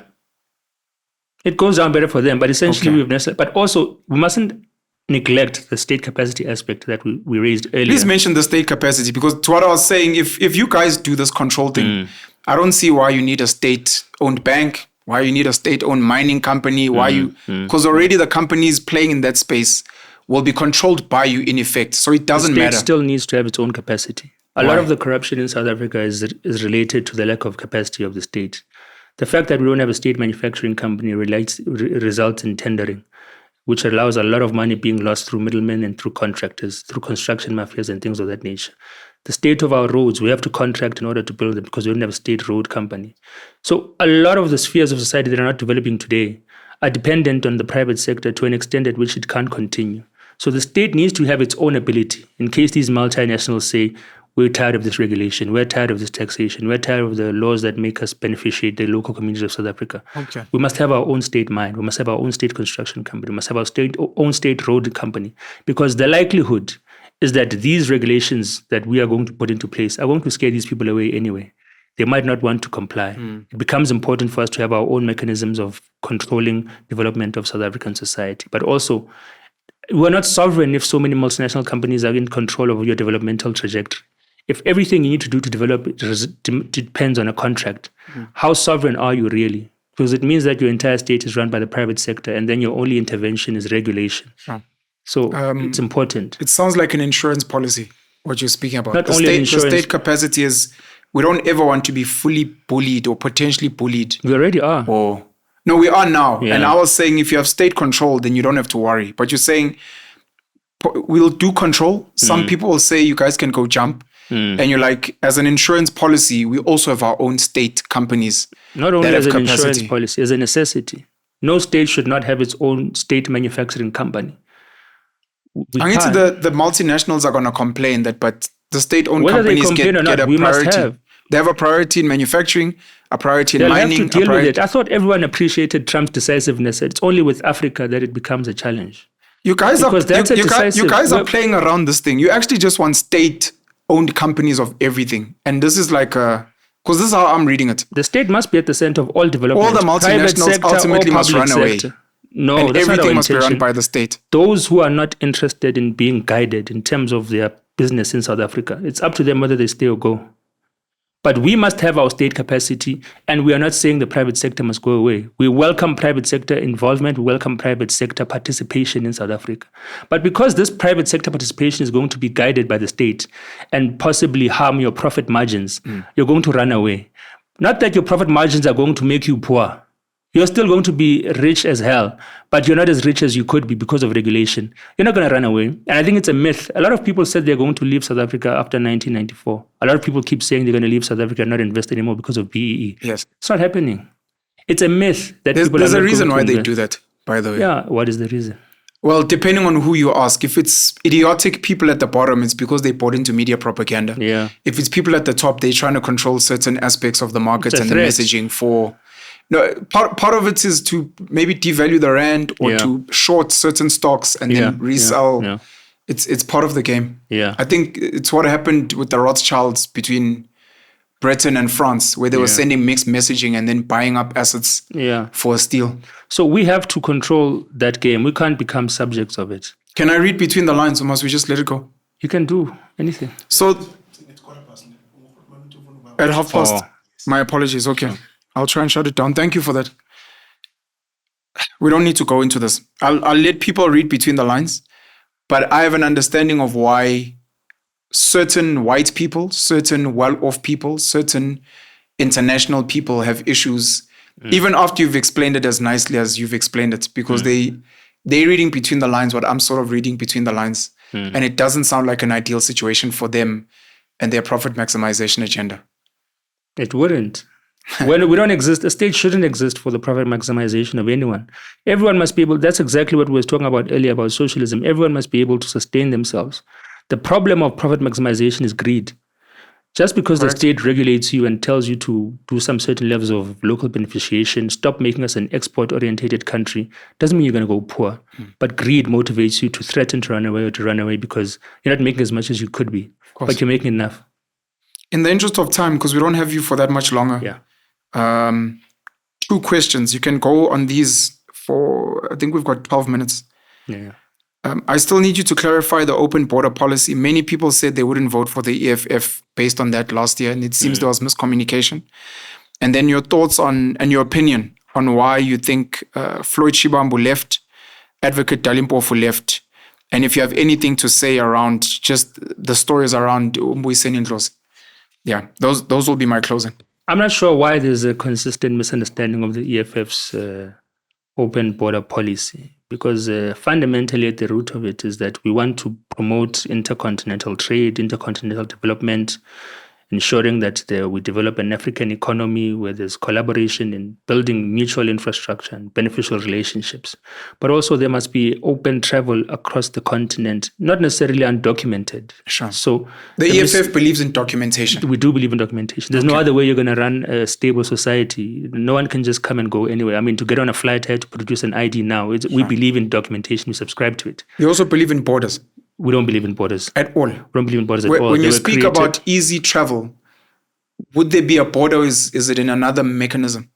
Look, the fact of easy travel is that we must be able to travel and trace each other's existence in any country that you go to. Okay. But borders are created for colonial purposes. So just to say that there must be ease of movement doesn't mean you believe in borders between certain places. I mean, there's geographical locations that are established now as a result of borders. Yeah. But we're saying there mustn't be a hindrance to trade. There mustn't be a hindrance to interactions across the continent. There mustn't be taxation of trade between Botswana and South Africa because it hinders our economic development that is mutually beneficial. The misconception about us saying that we just want everyone and undocumented to come here comes from a declaration that people must find creative ways into South Africa during COVID-19. Now, the people we were specifically speaking about is those who had left South Africa before the lockdown and then were told that they can't come back when the lockdown regulations had been lifted. That was the context. That was the context of that declaration. Okay. There are people who are documented, who reside in South Africa, who have children in South Africa, who have children who go to school in South Africa, who are not being allowed to return to South Africa post-lockdown regulations. And we're like, but what does that even mean? These people's lives are here. Their properties are here. Their kids are here. Their entire livelihood is here. And you're saying they can't come back. So that is the context in which that was said. Find creative ways. Creative ways to come in because you're from here. You're basically here. You're someone who's recognized legally to be here. Yeah. So that was the misconception around that. And it's something that has been running for years now. But we want there to be ease of travel within Africa as a continent so that we can build mutually beneficial economic and trade, political and cultural relationships. And that doesn't necessarily mean you mustn't be documented. And it's going to be a progressive realization for us to do that. It's not going to be immediate. We're not going to click our fingers and say we're all united. And South Africa is not the destination for the unity. That's another thing. South Africa becomes the destination for the unity because we're not cooperating as African countries. Other African countries are in conflict. We see what's happening with the DRC now. Other African countries are living in starvation and poverty. Other African countries are living through sanctions. And there's no cooperation in Africa to think about what are we going to do about what's going to happen with Ethiopia because they're going through a drought. But because of the restrictions that exist due to borders, because of the restrictions that exist due to trade that we've imposed amongst ourselves, interventions become difficult. They become bogged down by red tape. So there's no economic growth that's going to happen in Africa if South Africa remains the only sort of viable economy in Africa next to Nigeria, as an example. Sure. We must develop together. Otherwise, South Africa is going to continue to have an immigration problem because we're the only place that resembles peace and economic prosperity. So if we really want to fix the immigration problem, this is a method and mechanism. From a visual perspective, for people to understand, does the EFF envision an Africa that looks like South Africa now, where different countries are like different provinces? That's a way to look into it. I think maybe the better example is Europe. Europe operates with the euro as a currency. Or do they still? I'm not sure. No, yes, the euro. Yeah, they still do. Yeah, the euro still is the operating currency in Europe. To travel between countries in Europe, you can get onto a train and as long as you produce your visa, you're fine. But they have borders. Those borders are not... So there's a philosophical and historical symbolism to the borders that we're talking about. I'm just asking if you envision borders like theirs or you remove them like the borders around our provinces. But there's no borders to remove. That's another thing. So borders are lines on a map. So that's another thing that we need to emphasize. We have border gates, But if you drive 10 kilometers away from a border gate, there's no border. There's no real border. This is a symbolic or philosophical declaration, and that we try to enforce but fail to enforce because people cross over these fences we call borders all the time. There's no real border. There's a country that's identifiable as a sovereign territory, but there's no real border between South Africa and Lesotho. It's a sovereign territory. We're a sovereign territory, but travel is restricted and people are criminalized by crossing across these sovereign territories because we say there's a border. But the fences you'd want removed. There's no fence. Where there are fences. If you can go to if you go to Bloemfontein now and want to go to Lesotho, you'll find there's a gate, but there's no fence around it. I'm trying to say to you, it's in our imagination and it's instilled upon us because it was a declaration of the 1844 Berlin Conference. There's no real border. We criminalize people for crossing the lines that are drawn on maps. I'm trying to figure out, to understand what you're saying about the symbolic and philosophical. Where there are border gates, where there may be a fence, do you guys envision removing them? Like our provinces? We don't have to remove them. It can be a place. Yeah, we won't remove them. It's a place. It's a place of trekking. So if you're coming into South Africa, it's a trekking purpose. So you can't be in another sovereign territory without anyone knowing that you're there. That's all we're saying. It sounds like you still believe in borders to me. No, it doesn't. Because as citizens in South Africa, all of us have to produce an ID if we're identified by a police officer. If you're stopped in your car, you have to produce your license. So we can have documentation that's Africa-wide. Yes, that's exactly which applies to all of us. Must apply to all of us. That you're from this region, you're from the Eastern Cape. Your ID shows this is where I'm from. You're from the Eastern Cape, but you can easily come to Joburg. In and out. Don't have to apply for a visa. Don't have to go through a long process. But you still want some territorial demarcation. It's not for purposes of territories, for purposes of knowing how many people are in your country and who's in your country. Some type of border. Some type of territorial. If you want to be hung up on it, you can be hung up on it. But I'm just trying to figure out, because I was trying to use South Africa as an example of when you leave KwaZulu-Natal to get into the Free State, you don't see any fence, there's no border gate, there's no showing any ID. I was wondering if you guys see Africa like that, or if you see it in another way where, no, there are still some type of fencing and gates. It's just a matter of it's easy. You don't have to pay anything and apply for anything. Yeah, exactly. That's what we're saying. That's exactly what we're saying. You must be able to access South Africa through producing of identification, and that is it. Okay. No, thank you. Thank you. Floyd Shivambu leaves the EFF. Advocate Dali Mpofu and others, by the way, leave the EFF. Any thoughts and opinions on that? I don't have any anymore. I think I've expressed myself so much on that question. But since I'm here and since you're a platform that hasn't been able to interact on that question Thank you, sir. I appreciate it.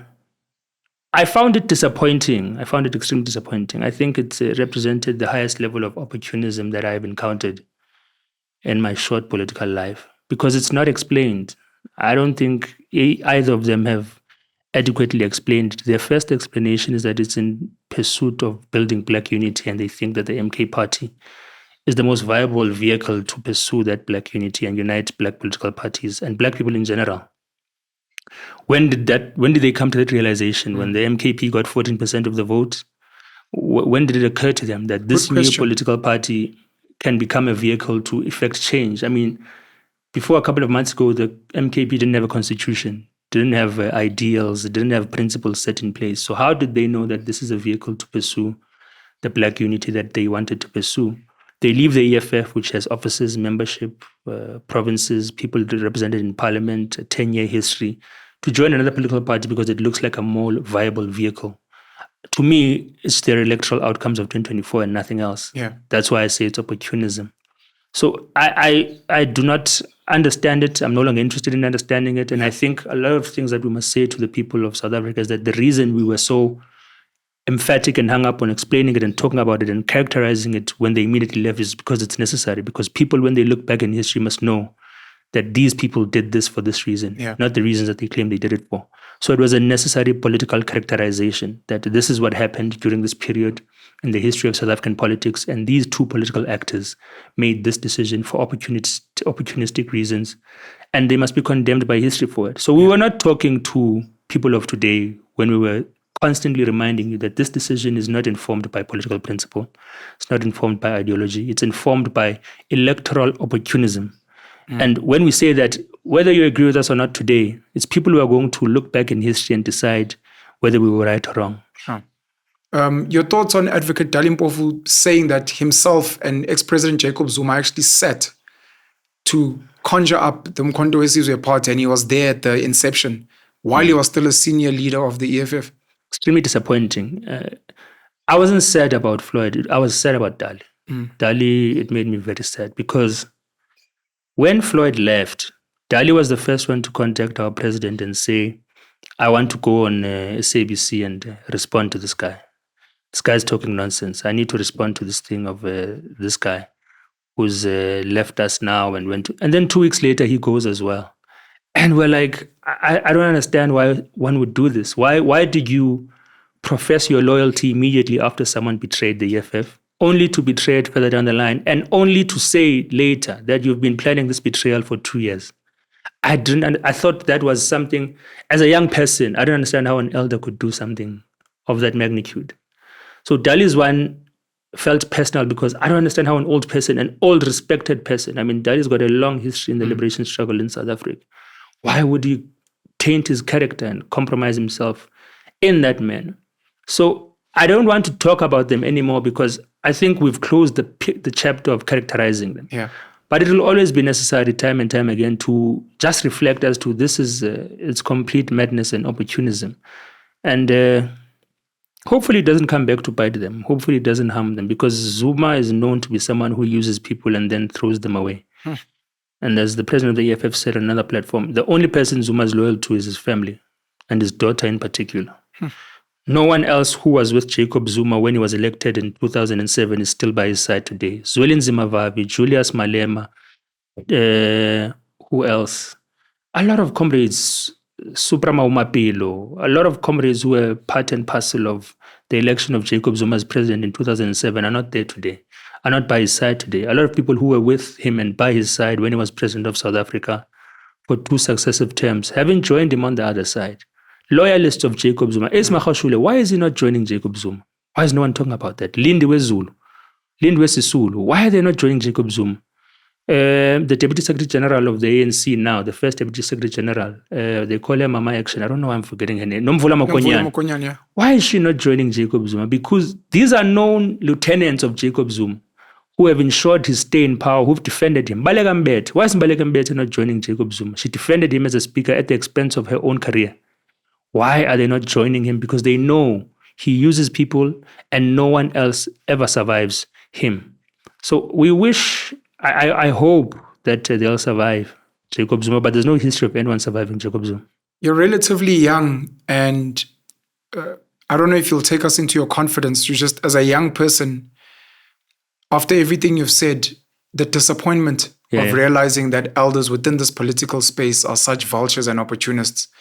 And if this is something for you to be wary of, that, I mean, Zuma's seen as a master politician. And if a so-called master politician is able to what you're saying, chew and spit out people and be about himself and maybe his family, maybe that's what it takes to survive in South African politics. And maybe you'll see more and more people kind of doing the same. And as a young person, what that might say to you, are you more worried? Are you more like, hey, let me also make sure that I'm okay, because I don't know if I'll ever be spat out at some point, because it seems people are about their interests? I think it's unfortunate if politics of South Africa would amount to that. I think it would be very unfortunate. I think it would be the task of younger people, perhaps even younger than me, to change that. Perhaps it's not something that will happen in my generation, but I think it's a very unfortunate characteristic of politics. If dishonesty, disloyalty and deceit are entrenched into the political DNA of South African politics, it's something very unfortunate, because if politicians can do to themselves, how much more to the people?